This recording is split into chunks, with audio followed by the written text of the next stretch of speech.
I think the use of data that exists already is huge, and that goes for if you're within government. Obviously, you've got access to reams of data that's there.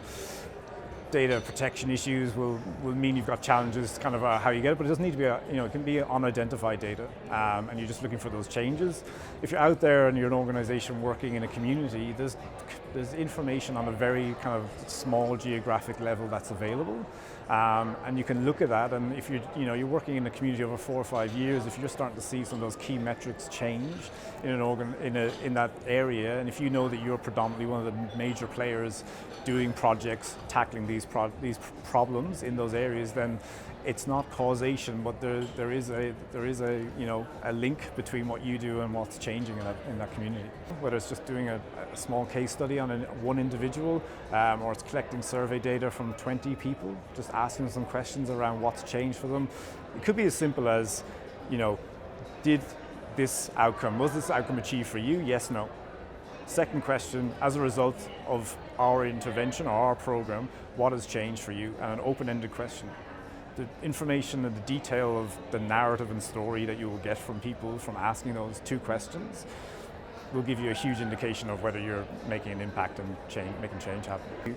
At the beginning, you're probably looking at understanding what outcomes you're looking to measure, and then setting up some indicators around those. And really, I guess a simple way, especially for a funder or a grant provider, if you're looking at survey questions, I know it's a default a lot of the time, but it will give you a lot of information quickly, and from multiple organizations, and you can analyze it in a way and get some kind of meaningful results. And again, go from there and build from what you find from those initial questions. Take that and then decide whether you want to expand or whether you want to refine what you're doing already.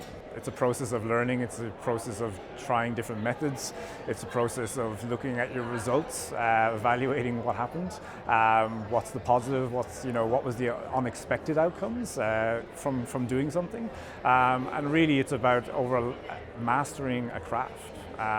I don't think, and even somebody who's academically been trained in evaluation or research, and I've had, people who've come and worked in organizations I've worked in junior roles, and they are amazing at the technical stuff, but what they struggle with is the realities of operationalizing in the real world, and that can be a real wake-up call. I guess advice is always start small, start on a single project, or if you're a funder, start with one of your people that you fund who you believe has the capacity or the motivation to go on that journey with you and start doing it.